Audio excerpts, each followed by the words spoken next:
வணக்கம். கன்னி ராசி ஆனி மாத ராசி பலன்கள்.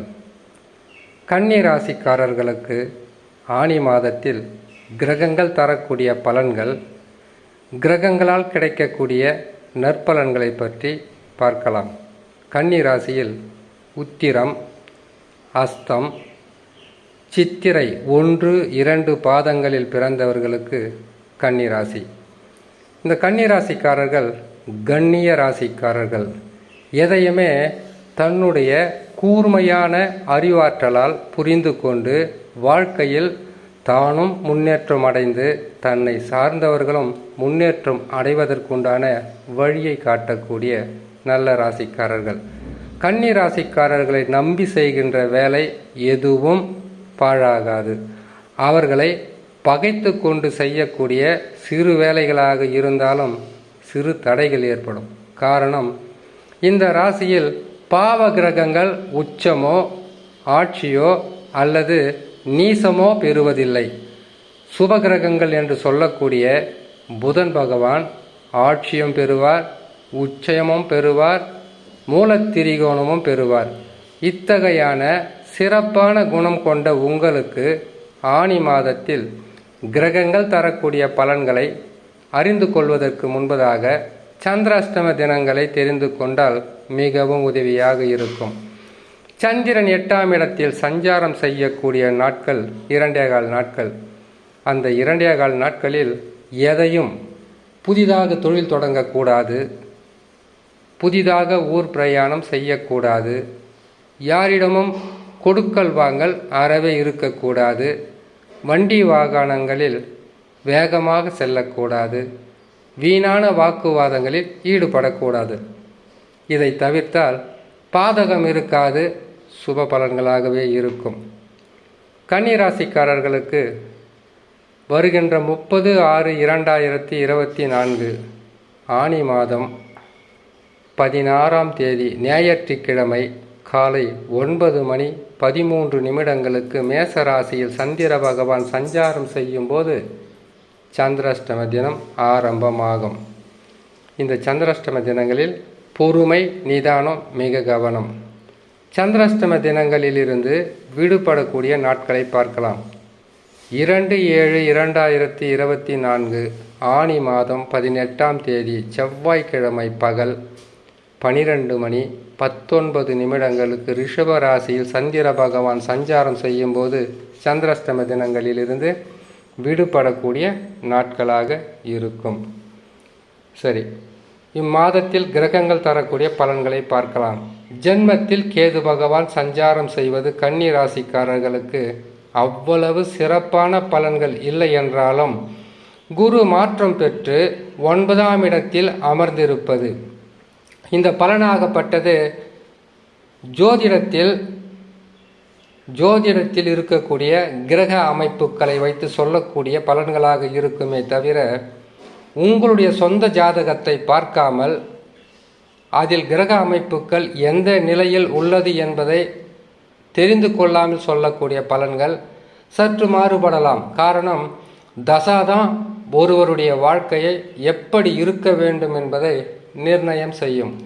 அந்த தசாவாகப்பட்டது தெரியாமல் கிரகங்கள் எந்தெந்த ராசிகளில் அமர்ந்திருக்கிறதோ அந்த ராசிகளுக்கு தக்கவாறு பலன்களை சொல்ல வேண்டியது ஒரு ஜோதிடரின் கடமை. இதில் சிறு பிழைகளோ அல்லது குற்றங்களோ இருந்தால் உங்கள் ஜாதகத்தில் இருக்கக்கூடிய கிரக அமைப்பாக இருக்குமே தவிர மற்றபடி இந்த கிரக அமைப்புகள் ஜாதகத்தில் இப்பொழுது இருக்கக்கூடிய கிரக நிலைகளில் வருவதற்குண்டான வாய்ப்புகள் இருக்காது. சரி, கேது பகவான் ஜென்ம ராசியில் இருக்கிறார். இதற்கு 7ஆம் ராசி என்று சொல்லக்கூடிய மீன ராசியில் ராகு பகவானும் இருப்பார்.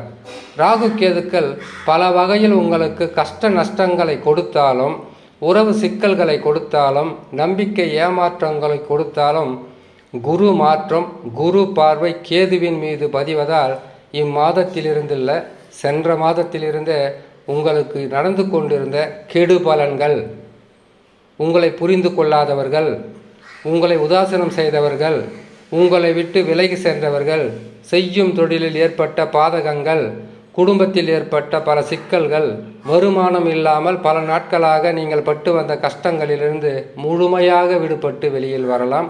குரு மாற்றத்துக்கு அத்தகையான சிறப்பான பலன்கள் கட்டாயமாக இருக்கும். சனி பகவானை பொறுத்தவரையில் 6ஆம் இடத்தில் இருப்பார். இம்மாதத்தில் ஆனி மாதத்தில் வக்ரம் பெறுவார். வக்கர பலன் என்பது தனிப்பதிவாக போடப்படும், கேட்டு தெரிந்து கொள்ளலாம். இப்பொழுது 6ஆம் இடத்தில் இருப்பதால் குருவும் நற்பலன்களை தருவார், சனி பகவானும் நற்பலன்களை தருவார். நீண்ட நாட்களாக பல மாதங்களாக உங்களுக்கு ஏற்பட்டிருந்த தடை தாமதம், அது மட்டும் இல்லாமல் எதிர்ப்புகள் அனைத்தும் விலகி, உங்களுடைய தொழிலில் இருந்த பிரச்சனைகள் விலகி சுப பலன்களும் நற்பலன்களும் யோகமும் வருமானம் அதிகரிப்பும் குடும்பத்தில் சந்தோஷமும் கட்டாயம் கிடைக்கும். செவ்வாய் பகவான் 8ஆம் இடத்தில் ஆட்சி பலம் பெற்று அமருவது திடீர் வருமானங்கள் இருக்கலாம். இல்லை என்றால் 8லே ஆட்சி பெற்று அமரும் போது திடீரென்று உங்களுக்கு இனம் புரியாத குழப்பங்களும், குடும்பத்தில் சில பிரச்சனைகள் வந்து போகலாம். பெரிய பிரச்சனையில் சிறு பிரச்சனை தான். தசா சரியில்லைன்னா கட்டாயமாக மிக கவனமாக இருக்கணும். இதுக்கு பரிகாரமாக செவ்வாய்க்கிழமை தோறும் துர்க்கை அம்மனை வணங்கி வந்தாலே போதுமானது, பெரிதளவு பாதகத்தை தராது. 9ஆம் இடத்தில் குரு பகவான் இருப்பது ஒரு அதிர்ஷ்ட காலம் சொல்லலாம். ஏன்னு கேட்டிங்கன்னாக்கா 9இல் குரு பகவான் வந்தால் பல வகையில் நற்பலன்களை செய்வார். முதலில் நற்பலன்கள் என்பது ஓடி போனவனுக்கு கூட 9இல் குரு வந்தால் ராஜயோகம் சொல்லுவாங்க. அந்த ராஜயோக அமைப்பு உங்கள் சொந்த ஜாதகத்தில் இருக்கணும். வெறும் குரு பகவான் 9ஆம் இடத்துக்கு வந்துட்டு உடனே பல வகையிலும் நற்பலன்களை செய்து விடுவார் என்று சொல்ல முடியாது. 9இல் குரு பகவான் வந்தால் எத்தகையான நற்பலன்களை செய்வார். பாக்கியஸ்தானத்தில் அமரும் போது நற்பலன்கள் அதிகமாகத்தான் இருக்கும். அதை பற்றி குறை சொல்ல முடியாது. ஜாதகமும் பலமாக இருந்தால், நடக்கக்கூடிய தசாவும் நல்ல நிலையில் இருந்து விட்டால் யோகசாலி தான் போங்க. அதே போல குரு 9இல் இருக்கும்போது கிடைக்கக்கூடிய பலன்களாகப்பட்டது புத்திர பாக்கியம், வருமானம் அதிகரித்தல், செய்யும் தொழில் வளர்ச்சி, வியாபாரத்தில் வெற்றி, குடும்பத்தில் சந்தோஷம், மாதந்தோறும் ஒவ்வொன்றாக முன்னேற்றத்தை கொடுத்து கொண்டே இருக்கும். திருமணம் இல்லாதவர்களுக்கு திருமண யோகம் அமையும், புத்திர பாக்கியம் இல்லாதவர்களுக்கு புத்திர யோகம் அமையும், நல்ல மருத்துவரை பார்க்கணும். இதையெல்லாம் செய்தீங்கன்னா உங்களுக்கு குறையில்லாத உங்களுக்கு நற்பலன்களை தருவார்.